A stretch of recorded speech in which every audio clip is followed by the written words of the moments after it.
السلام عليكم ورحمة الله وبركاته. إن الحمد لله نحمده ونستعينه ونستغفره ونعوذ بالله من شرور أنفسنا ومن سيئات أعمالنا. من يهده الله فلا مضل له ومن يضلله فلا هادي له، وأشهد أن لا إله إلا الله وحده لا شريك له، وأشهد أن محمدا عبده ورسوله. أما بعد، فإن خير الحديث كتاب الله، وخير الهدي هدي محمد صلى الله عليه وسلم، وشر الأمور محدثاتها، وكل محدثة بدعة، وكل بدعة ضلالة، وكل ضلالة في النار. برادران اسلام، عقیدے کے ابواب میں ایک باب وہ ہے جس کا نام شفاعت ہے، اور اس کے تعلق سے اہل سنت والجماعت کا عقیدہ یہ ہے وَالشَّفَاعَةُ حَقٌّ، کہ شفاعت حق ہے۔ معزز سامعین کرام، یہ وہ باب ہے جو انسان کو پستی سے نکال کر بلندی کی جانب لے جاتا ہے۔ یہ وہ باب ہے جس سے انسان مایوسی کے اندھیروں سے نکل کر امید کے اجالوں کے جانب گامزن ہوتا ہے۔ بلکہ دوستوں اور عزیزوں،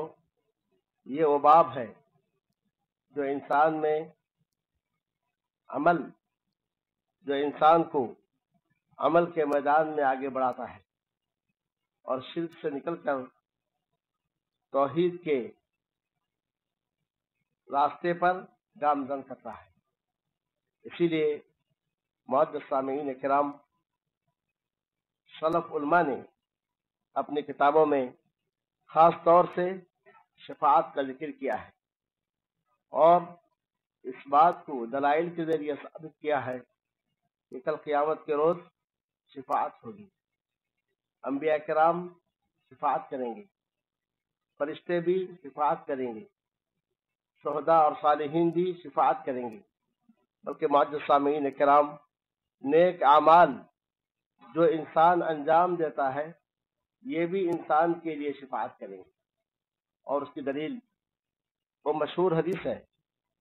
جس میں نبی کریم صلی اللہ علیہ وسلم نے فرمایا الصیام والقرآن یشفعان، کل قیامت کے روز روزہ بھی سفارش کرے گا اور قرآن مجید بھی سفارش کرے گا۔ روزہ کہے گا یقول الصیام، روزہ کہے گا اے رب منعتہ من الطعام والشہوات، میں نے دن میں اسے کھانے سے اور شہوتوں کی تکمیل سے روک رکھا تھا، فشفعنی فیہ، اس کے حق میں میری سفارش کو قبول فرما۔ اور قرآن کہے گا اے رب منعتہ النوم، میں نے اسے رات میں سونے سے روک دیا تھا، رات کو اٹھ کر یہ میری تلاوت کرتا تھا، تو اس کے حق میں میری سفارش کو قبول فرما۔ اس طرح سے دونوں کی سفارش کو قبول کی جائے گی۔ معزز سامعین کرام، یہ شفاعت ایک ایسا باب ہے جس کی وجہ سے ہمارے دلوں میں ایک قسم کی امید پیدا ہوتی ہے۔ ساری کے ساری بدعمالیوں اور کوتاہیوں کے باوجود ایک امید یہ ہے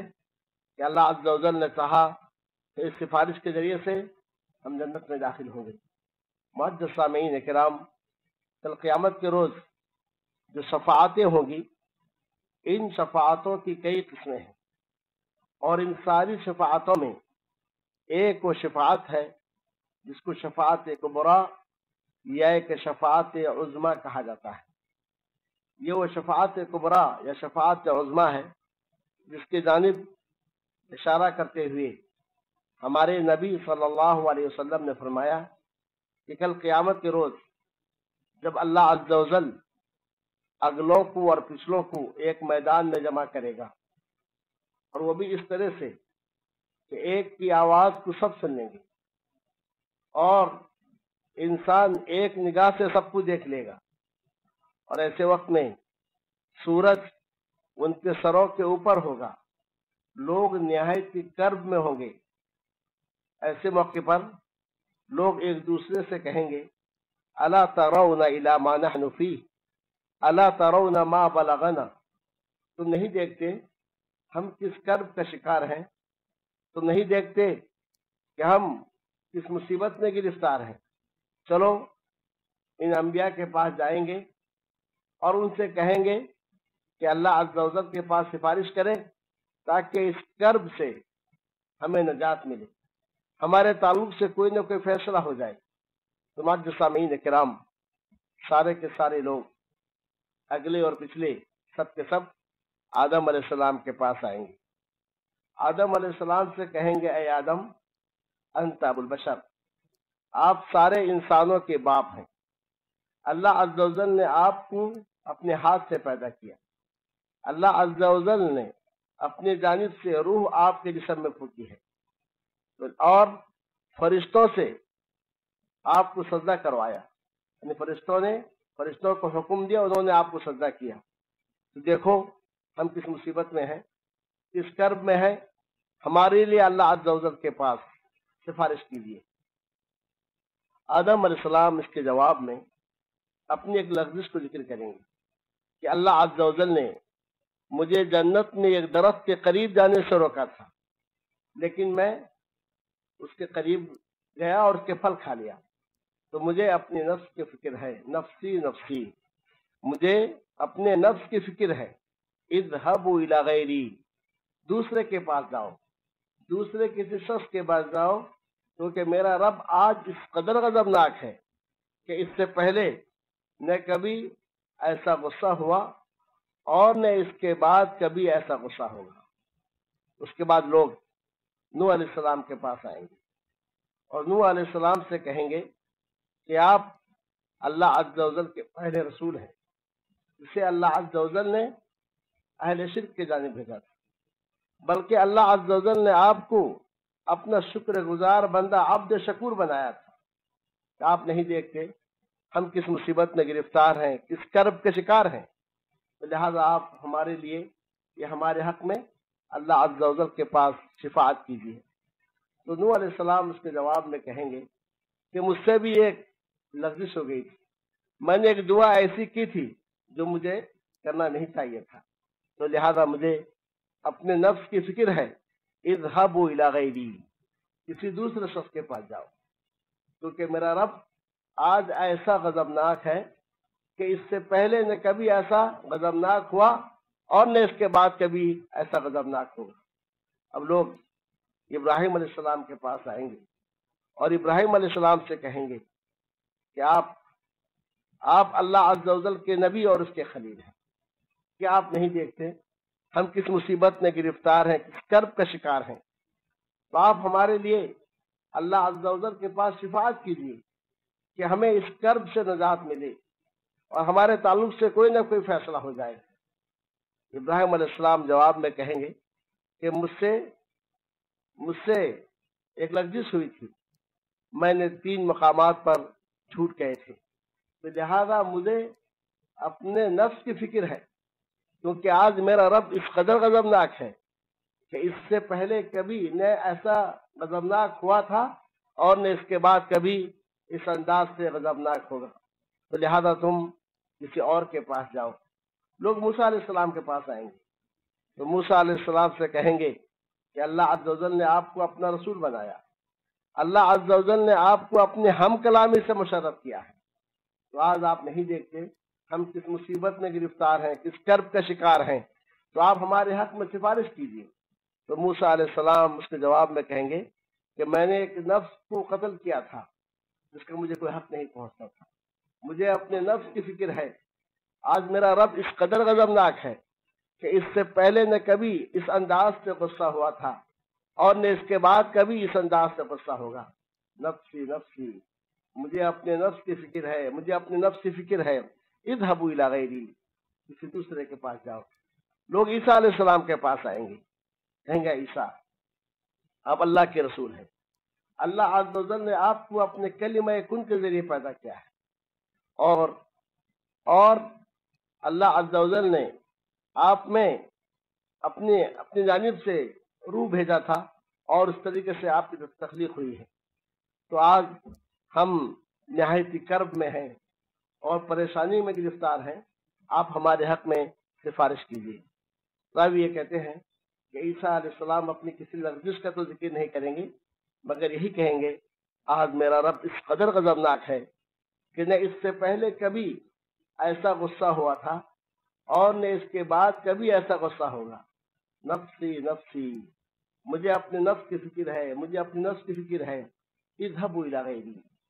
کسی اور کے پاس جاؤ۔ لیکن ساتھ میں یہ بھی کہیں گے اذهبوا الی محمد، محمد صلی اللہ علیہ وسلم کے پاس جاؤ۔ تو لوگ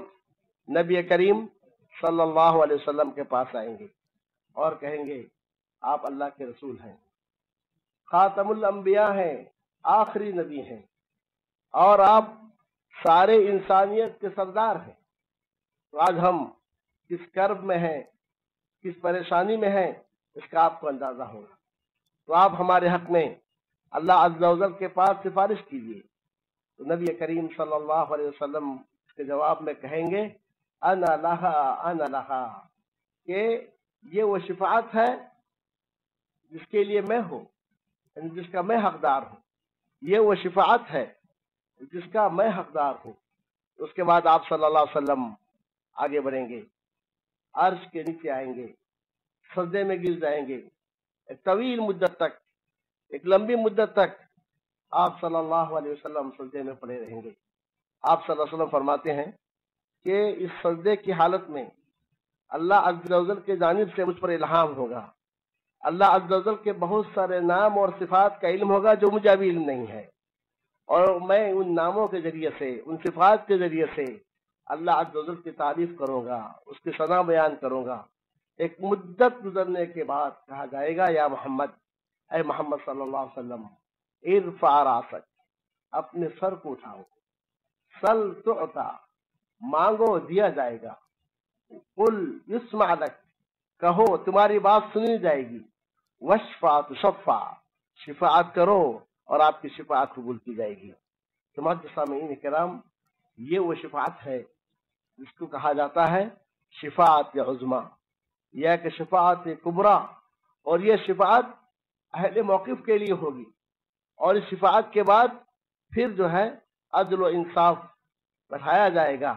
اور لوگوں کے درمیان فیصلہ کیا جائے گا۔ یہ شفاعت ہمارے رسول صلی اللہ علیہ وسلم کے لیے خاص ہے۔ اس شفاعت کے علاوہ ہمارے رسول صلی اللہ علیہ وسلم کے لیے اور بھی بہت ساری شفاعتیں ہوں گی، جیسا کہ خود نبی کریم صلی اللہ علیہ وسلم نے فرمایا شفاعتی لأہل الکبائر من امتی، میرے امت کے وہ لوگ جو کبیرہ گناہوں میں گرفتار ہیں ان کے لیے میری شفاعت ہوگی۔ وہی نائلۃ انشاءاللہ، اللہ نے چاہا وہ شفاعت پہنچے گی، یعنی لوگ اس شفاعت سے مستفید ہوں گے۔ مگر آپ صلی اللہ علیہ وسلم نے بات بتلائی کہ یہ شفاعت اس شخص کے لیے ہے میری امت میں سے جو اللہ عز و جل کے ساتھ کسی چیز کو شریک نہ ٹھہرائے، جو اللہ عز و جل کے ساتھ کسی چیز کو شریک نہ ٹھہرائے گا،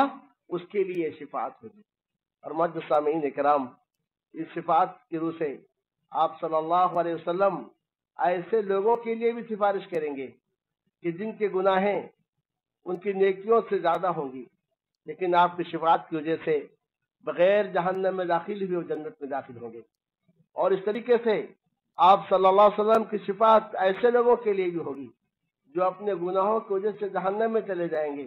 لیکن آپ کی شفاعت کی وجہ سے انہیں جہنم سے نکال کر جنت میں داخل کیا جائے گا۔ اور اسی طریقے سے معزز سامعین کرام، آپ صلی اللہ علیہ وسلم کی شفاعت کے بعد ہی جنت کا دروازہ کھلے گا اور جنت میں داخل ہوں گے۔ اور اسی طریقے سے آپ صلی اللہ علیہ وسلم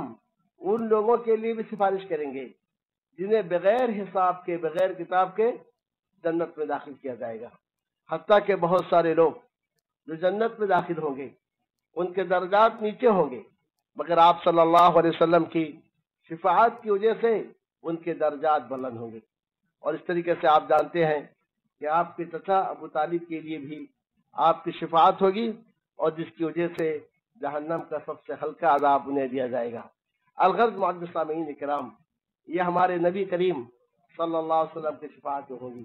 اور اسی کے ساتھ دیگر انبیاء بھی شفاعت کریں گے، شہداء اور صالحین بھی شفاعت کریں گے، بلکہ معزز سامعین اکرام کتنے ایسے بچے ہیں جو اپنے باپ کے لیے بھی سفارش کریں گے۔ وہ بچے جن کا انتقال بچپن میں ہو گیا اور ان کے ماں باپ نے ان پر صبر کیا اور اجر و ثواب کی امید رکھی، وہ ان کے لیے شفاعت کریں گے۔ اور کتنے ایسے نیک اعمال ہیں جو ان نیک اعمال کو انجام دینے والے کے لیے شفاعت کریں گے۔ لیکن اس شفاعت کے ان ساری شفاعتوں میں دو چیزوں کا خیال رکھا جائے گا۔ پہلی چیز یہ ہے کہ اللہ عز و جل کی اجازت کے بغیر کوئی سفارش نہیں کر سکتا ہے۔ اللہ عز و جل کی اجازت کے بغیر کوئی سفارش نہیں کر سکتا۔ رب العالمین نے سورہ مرسلات میں فرمایا یوم لا ینطقون ولا یؤذن لهم فیعتذرون، قیامت کا دن وہ ہولناک دن ہوگا کہ لوگ بات کرنے کی طاقت نہیں رکھیں گے، بات نہیں کر سکتے ہیں، اور نہ انہیں اس کی اجازت دی جائے گی کہ وہ عذر پیش کریں، تو لوگ خاموش رہیں گے۔ لیکن جب اللہ عز و جل کی اجازت ہوگی تب سفارش کریں گے۔ اجازت کس کے لیے ہوگی؟ دونوں کے لیے، شافع کے لیے کہ فلاں شخص تم شفاعت کرو، پھر جس کے لیے شفاعت کی جائے گی مشفوع لہو کہا جائے گا تم فلاں کے لیے سفارش کرو۔ تو وہ اس طریقے سے معزز سامعین اکرام شفاعت جو ہوگی ان دونوں قاعدوں کے تحت کہ رب العالمین اجازت دیں گے شافع کو کہ تم سفارش کرو، شافع اپنے جانب سے شفاعت کے لیے آگے نہیں بڑھے گا، اور اپنے طرف سے جس کی چاہے سفارش نہیں کر سکتا ہے، بلکہ اس سے کہا جائے گا کہ تم فلاں کے لیے سفارش کرو، تب پھر وہ اس کے لیے سفارش کرے گا۔ جیسے کہ قرآن مجید میں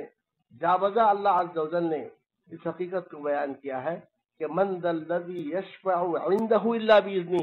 وہ کون ہے جو اس کے پاس سفارش کرے گا، یعنی وہ کون ہے جسے اتنی ہمت ہے کہ رب العالمین کے پاس اس موقف میں کھڑے ہو کر وہ سفارش کرے گا؟ کوئی نہیں کر سکتا ہے الا باذنہ، مگر ایک کہ وہ جسے اجازت دے۔ دوسرے کہ اللہ تعالیٰ نے فرمایا کم من ملک فی السماوات والارض لا تغنی شفاعتهم شیئا الا من بعد ان یأذن اللہ لمن یشاء ویرضی۔ آسمانوں و زمین میں کتنے ایسے فرشتے ہیں جن کی شفاعت کچھ کام نہیں آئے گی مگر ہے کہ اللہ عز و جل اجازت دیں۔ تو وہ شفاعت کے لیے پہلی چیز اللہ عز و جل کی اجازت چاہیے، اجازت لمن یشاء جس کو اللہ عز و جل چاہے گا اور جس سے اللہ عز و جل راضی ہو جائے گا۔ تو اس میں تین باتیں ہوئی، اللہ عز و جل کی اجازت، جس سے اللہ اجازت دے اور جس کے لیے اللہ عز و جل اجازت دے، تب چل کر یہ شفاعت مکمل ہوگی۔ اسی لیے قرآن مجید میں اللہ تعالیٰ نے فرمایا قل للہ الشفاعۃ جمیعا وللہ الشفاعۃ جمیعا،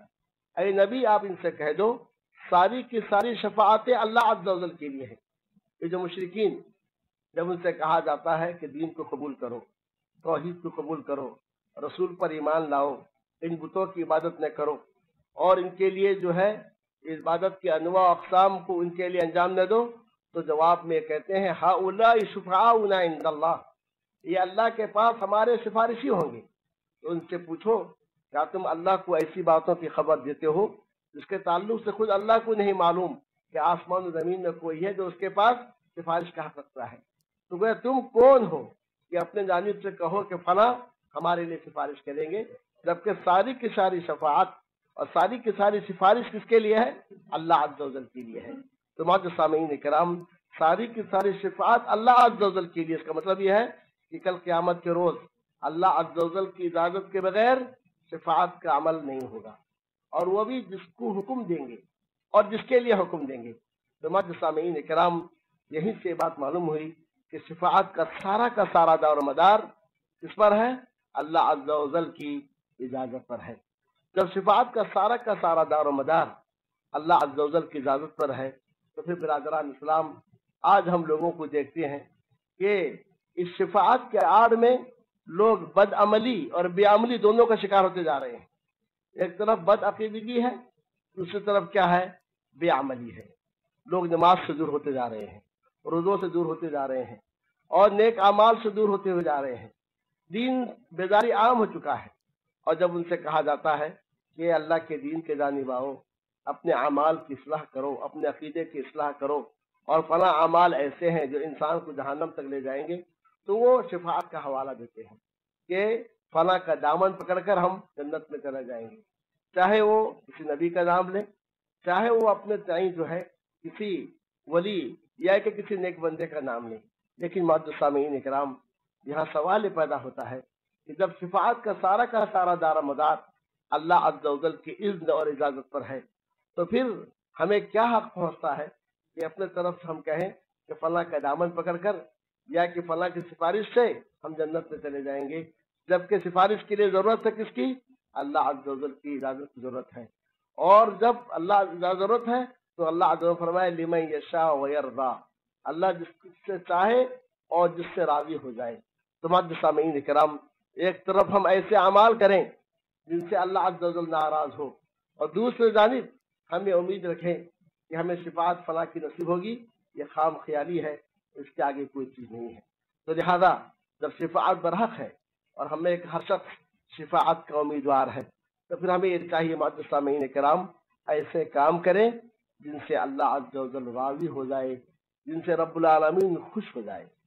صبح سے لے کے شام تک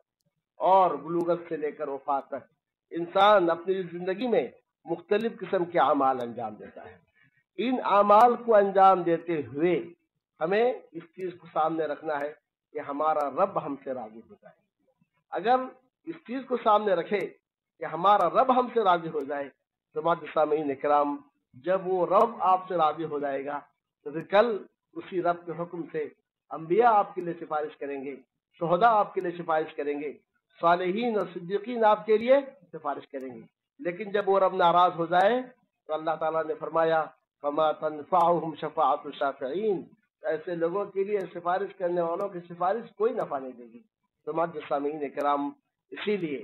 ہمیں یہ چاہیے کہ اپنے زندگی کے ہر کام میں اس چہرے کو سامنے رکھیں، وہ رب العالمین کا چہرہ ہو جو بزرگ چہرہ ہے. اسی لیے اللہ عز و جل نے قرآن مجید میں جہاں نیک لوگوں کا ذکر کیا ہے تو نیک لوگوں کا ذکر کرتے ہوئے اس بات کو بار بار ذکر کیا ہے کہ یہ وہ لوگ ہیں جو اپنے ہر عمل میں اللہ عز و جل کے چہرے کو سامنے رکھتے ہیں. جیسا کہ سورہ دہر میں رب العالمین نے نیک لوگوں کے اوصاف بیان کیے. اوصاف بیان کرتے فرمایا وَيُطْعِمُونَ الطَّعَامَ عَلَىٰ وَجْهِهِ وَيُطْعِمُونَ الطَّعَامَ عَلَىٰ حُبِّهِ مِسْكِينًا وَيَتِيمًا وَأَسِيرًا إِنَّمَا نُطْعِمُكُمْ لِوَجْهِ اللَّهِ لَا نُرِيدُ مِنكُمْ جَزَاءً وَلَا شُكُورًا. یہ لوگ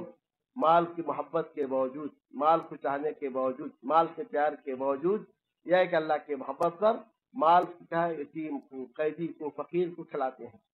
لیکن کھلاتے ہوئے کہتے ہیں ہم تو تمہیں کھلا رہے ہیں اللہ کے چہرے کی خاطر، یعنی اللہ کی رضا، اس کی خوشنودی کے لیے. تم سے نہ بدلے کی امید ہے،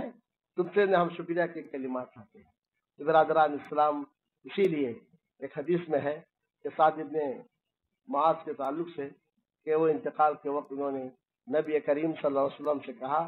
کہ ایک بار وہ بیمار ہو گئے، تو بیمار اس وقت کہا اللہ کے رسول صلی اللہ علیہ وسلم مجھے لگتا ہے کہ اس بیماری سے میں دنیا سے چلا جاؤں گا، میرے پاس بہت کچھ مال ہے، صرف ایک ہی لڑکی ہے، تو میں چاہ رہا ہوں کہ اپنے مال کو جو ہے اللہ کے راستے میں دے دوں. تو آپ صلی اللہ علیہ وسلم نے کہا کہ تو آپ کم کرتے گئے؟ انہوں نے کہا آدھا، پھر 2 ثلث، پھر آدھا، آخر میں بات یہاں تک پہنچی 1 ثلث دے دیجیے، کہ 1 ثلث دیتا ہوں. تو جب انہوں نے پورا مال کہا، آپ سے فرمایا کہ مال کو روک لو اپنے بچوں کے لیے، تمہارے لیے بہتر ہے. پھر انہوں نے اور کچھ کہا، آپ نے کہا اپنے مال کو روک لو اپنے بچوں کے لیے، یہ تمہارے لیے بہتر ہے، یعنی اپنے بچوں کو تم بے نیاز چھوڑو، اس بات سے بہتر ہے تم انہیں فقیر بنا کر چھوڑ دو، لوگوں کے سامنے ہاتھ پھیلاتے رہیں. اور آخر میں جب انہوں نے کہا کہ اپنے مال کا 1 ثلث میں اللہ کے راستے میں دیتا ہوں، تو آپ صلی اللہ علیہ وسلم فرمایا وَالثُّلُثُ كَثِيرٌ، ثلث دے دو لیکن ثلث بھی زیادہ ہے. پھر آپ صلی اللہ علیہ وسلم نے اس کے بعد ایک قاعدہ بتلایا کہ تم جو بھی کام کرو گے، جو بھی خرچ کرو گے اللہ کے چہرے کو چاہتے ہوئے، اس میں تمہارے لیے اجر ہے، اس میں تمہارے لیے ثواب ہے. تو معزز سامعین کرام، جب شفاعت کا دار و مدار اللہ عز و جل کے اذن پر ہے اور رب العالمین کے رضا پر ہے، تو پھر انسان کو چاہیے کہ ہمیشہ وہ کام کرتا رہے جس سے اللہ عز و جل راضی اور جس سے اللہ عز و جل خوش ہو. اپنے ہر کام میں انسان یہ دیکھے کہ اس فعل سے، اس کام سے رب العالمین خوش ہے یا اس سے راضی ہے یا راضی نہیں ہے. برادران اسلام، جب ہم اس چیز کو اپنا معیار بنا لیں گے تو پھر اپنے ہر کام کو ہم اتقان کے ساتھ اور عمدگی کے ساتھ انجام دیں گے۔ مثلا آپ وضو کر رہے ہیں، بہت سارے لوگ ایسے ہیں وضو کرتے اس قدر تیزی سے وضو کرتے ہیں، کبھی کوہنی خشک ہے تو کبھی جو ہے ٹخنے خوش ہیں، کبھی چہرہ پورے طور سے دھوا نہیں ہے، کبھی سر کا مسح مکمل نہیں کرتا ہے، لیکن اگر وہ یہ سوچ کر کرے کہ میرے اس وضو سے میرا رب راضی ہو جائے گا، یہ عمل میں اس لیے کرتا ہوں کہ میرا رب راضی ہو، پھر آپ اس کو دیکھیں گے سارے کے سارے کام وہ اطمینان سے انجام دے گا اور جیسا انجام دینا چاہیے ویسا ہی انجام دے گا۔ تو اس طریقے سے صرف وضو کا مسئلہ نہیں، صرف غسل کا مسئلہ نہیں، صرف تیمم کا مسئلہ نہیں، صرف نماز کا مسئلہ نہیں، بلکہ زندگی کے سارے ابواب میں انسان ہر کام کرتے ہوئے دیکھے گا کہ میرا رب راضی ہو جائے، تو پھر ایسا ہی انجام دے گا جس طرح سے اللہ عز و جل راضی ہو جائے اور رب العالمین خوش ہو جائے۔ تو معزز سامعین کرام، کہنے کا مقصد یہ ہے کہ شفاعت کا باب اتنا عمدہ باب ہے۔ انسان جب شفاعت کی حدیثوں کو پڑھتا ہے اور اپنے اعمال اور کوتاہیوں کو دیکھتا ہے تو اطمینان اسے ہوتی ہے کہ اس نے اللہ کے ساتھ جب کسی کو شریک نہیں ٹھہرایا ہے، توحید کو اپنایا ہے، اتباع سنت کو اپنا شعار بنایا ہے، تو اسے یہ امید بنتی ہے کہ جب اس نے توحید کو اور اتباع سنت کو اپنا شعار بنایا ہے اور شرک نہیں کیا ہے، تو ساری کی ساری کوتاہیوں کے باوجود ایک امید یہ بنتی ہے کہ انشاءاللہ ان صفاتوں کے ذریعے ایک نہ ایک روز ضرور وہ جنت میں داخل ہوگا۔ تو معزز سامعین کرام، ہمیں چاہیے ایسے سارے کام انجام دیں کہ جن کی وجہ سے کل ہمیں شفاعت ملے۔ اس سے بڑھ کر خوش نصیبی کیا ہو سکتی ہے کہ کل قیامت کے روز آپ کی آواز کے ساتھ آپ کے حق میں کسی اور کی آواز آ جائے، آپ کی آواز کے ساتھ یا آپ جو چیز چاہ رہے ہیں اس کے ساتھ جو ہے نبی کی بھی آواز مل جائے، شہید کی آواز مل جائے، صالحین کی آواز مل جائے، یا کہ نماز آپ کے حق میں سفارش کرے، روزہ آپ کے حق میں سفارش کرے، یا کہ اس طریقے سے قرآن آپ کے حق میں سفارش کرے، اس سے بڑھ کر اور کیا سعادت مندی ہو سکتی ہے۔ لہذا ہمیں یہ چاہیے کہ اس زندگی میں جو مختصر سی چھوٹی سی زندگی ہے وہ سارے کام کریں جو کل قیامت کے روز ہمارے لیے ذخیرہ آخرت بنے۔ ابو ہریرہ رضی اللہ تعالیٰ عنہ سے مروی ہے کہ انہوں نے کہا کہ میں نے اللہ کے رسول صلی اللہ علیہ وسلم سے پوچھا، من اسعد الناس بشفاعتک یوم القیامہ، اے اللہ کے رسول صلی اللہ علیہ وسلم، کل قیامت کے روز آپ کی شفاعت کا سب سے بڑا حقدار کون ہوگا؟ تو نبی کریم صلی اللہ علیہ وسلم نے اس کے جواب میں فرمایا، ابو ہریرہ مجھے معلوم تھا کہ تمہارے علاوہ کوئی یہ سوال نہیں کرے گا،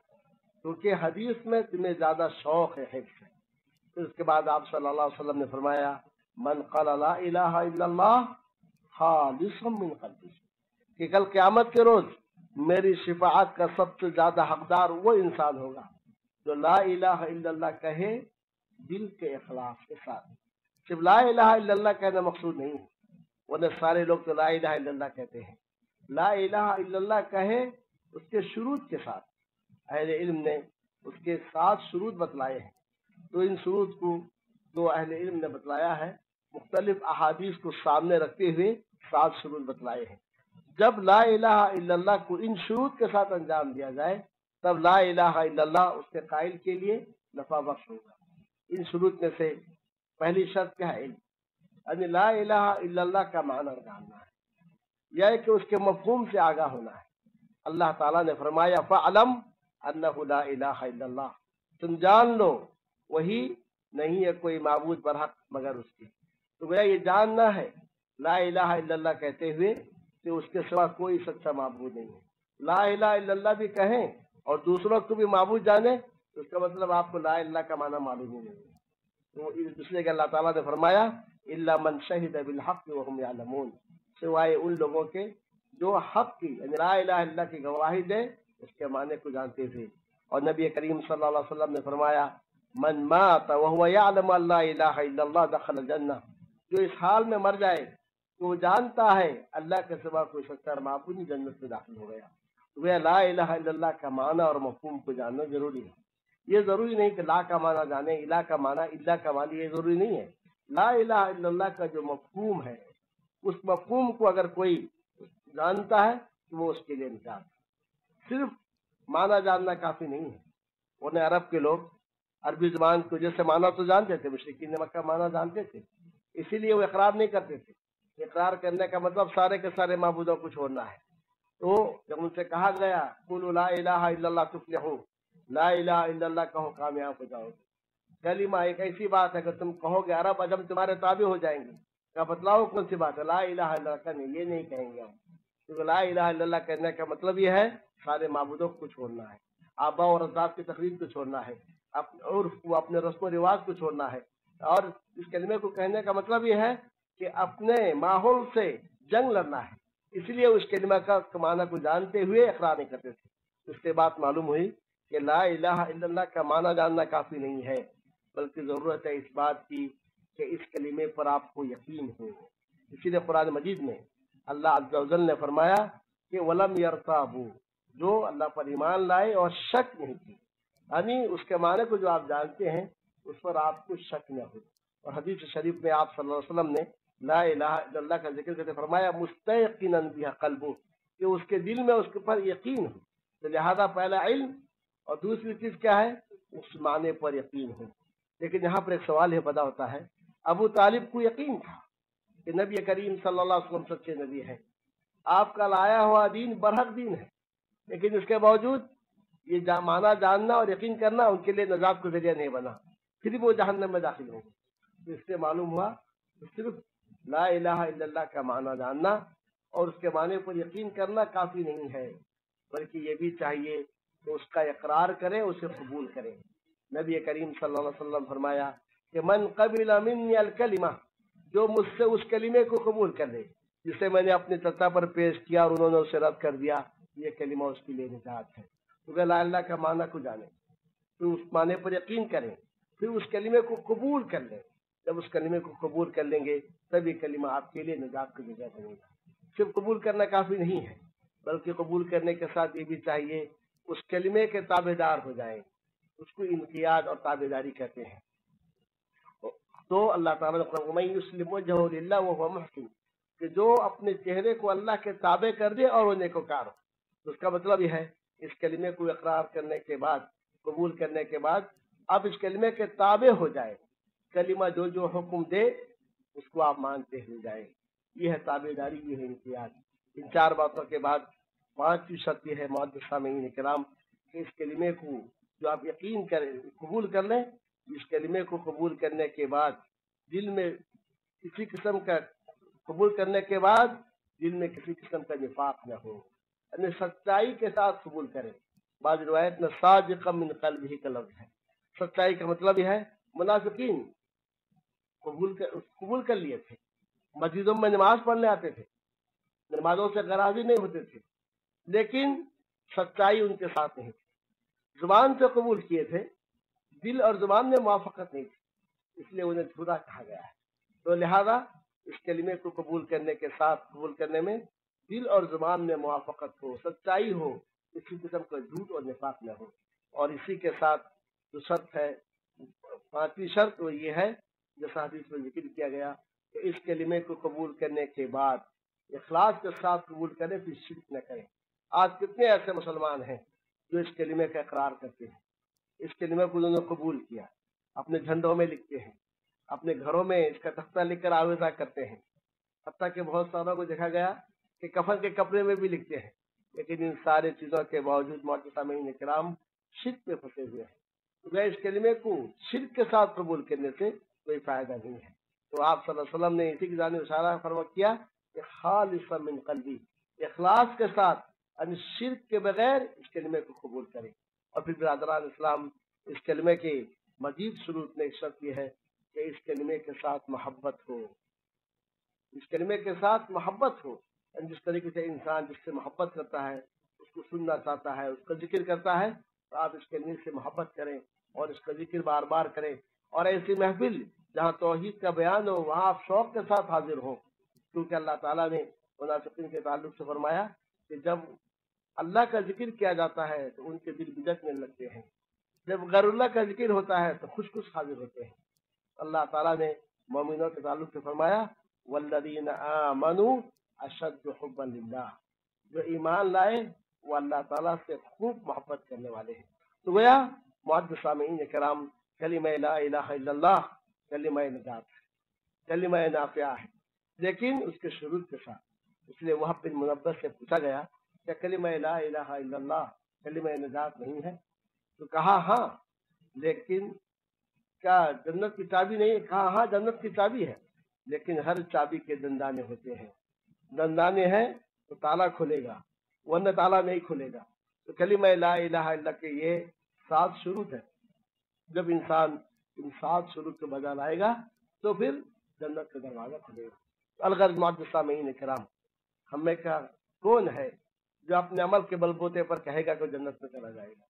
نبی کریم صلی اللہ علیہ وسلم نے فرمایا کہ تم میں کا کوئی شخص اپنے عمل کے ذریعے سے جنت میں ہرگز داخل نہیں ہو سکتا ہے۔ صحابہ کرام نے پوچھا اور آپ بھی اللہ کے رسول صلی اللہ علیہ وسلم؟ کہا ہاں، اللہ یتغمدنی اللہ برحمت منہ، مگر کہ اللہ اپنی رحمت سے مجھے ڈھانپے۔ ہم میں کا کون ہے جو اپنے آنکھ کی قیمت کو ادا کر سکے؟ ہم میں کا کوئی ہے جو اپنے دماغ کی قیمت کو ادا کر سکے؟ ہم جتنا بھی اللہ کا شکر ادا کریں، اللہ کی ایک نعمت کے بھی حق ادا نہیں کر سکتے۔ لیکن معزز سامعین کرام، جب ہم توحید کو اپنا لیے، اتباع سنت کو اپنا لیے، تو ان ساری کے ساری کوتاہیوں کے باوجود ہمیں امید ہے کہ انشاءاللہ اس شفاعت کے ذریعے سے ہم اس جنت کے حقدار ٹھہریں گے کہ جس کے مقابل میں کوئی نعمت نہیں۔ تو برادران اسلام، اس طریقے سے احادیث میں اور بھی بیانات ہیں کہ جو اور بھی چیزوں کا ذکر کیا گیا ہے کہ انسان اگر ان اعمال کو انجام دے تو کل اس کے حق میں بھی شفاعت ہوگی۔ ہمیں چاہیے ان سارے کے سارے اعمال کو انجام دیں اور اللہ تعالیٰ سے شفاعت کی امید رکھیں، جیسا کہ نبی کریم صلی اللہ علیہ وسلم نے فرمایا کہ جس نے مؤذن سے اذان سنی اور اس کا جواب دیا اور اس کے بعد جو ہے یہ دعا پڑھے جو اذان کے بعد کی دعا ہے، اللہم رب هذه الدعوة التامة والصلاة القائمة، اس دعا کو پڑھے، حلت له شفاعتی یوم القیامہ، کل قیامت کے روز اس کے لیے میری شفاعت حلال ہوگی۔ اس طریقے سے نبی کے وسلم پر کثرت کے ساتھ درود و سلام بھیجیں۔ تو برادران اسلام، ہمیں چاہیے نیک اعمال کثرت سے کریں اور اس سارے کے سارے اعمال کو انجام دیں، تو انشاءاللہ یہ وہ اعمال ہیں جو کل ہمارے لیے قیامت کے روز جو ہے سفارش کریں گے۔ تو لہذا جب برادران اسلام شفاعت حق ہے تو ہمیں چاہیے کہ مایوسی سے نکلیں امید کی جانب، ہمیں چاہیے کہ پست ہمتی سے نکلے بلند ہمت کی جانب، تو ہمیں چاہیے شرک کو بدعت کو مکمل طور سے چھوڑیں اور توحید اور اتباع کو اپنا لیں، اور عمل کے میدان میں جس قدر وہ آگے بڑھیں، جو بھی عمل ہو سکے کرنے سے پیچھے نہ ہٹیں، تاکہ آگے جو ہے ہم شفاعت کے حقدار ٹھہریں۔ اور جو ہے شفاعت کے آڑ میں جو بد عملی یا کہ بد عقیدی کے لوگ شکار ہو چکے ہیں، اس قسم کے توہمات سے بچنے کی ضرورت ہے۔ رب العالمین سے میری دعا ہے کہ اللہ عز و جل ہمارے عقیدے کو مضبوط فرمائے، کتاب و سنت کے مطابق ہمیں عقیدہ اپنانے کی توفیق عطا فرمائے، اور اسی عقیدے پر ہمیں باقی رکھے، قائم رکھے، اور ہماری اولاد و ذریت کو بھی باقی اور قائم رکھے، اور اسی پر ہمیں وفات دے۔ وصلی اللہ تعالی علی نبی الکریم وعلی آلہ واصحابہ ومن تبعہم بإحسان الی یوم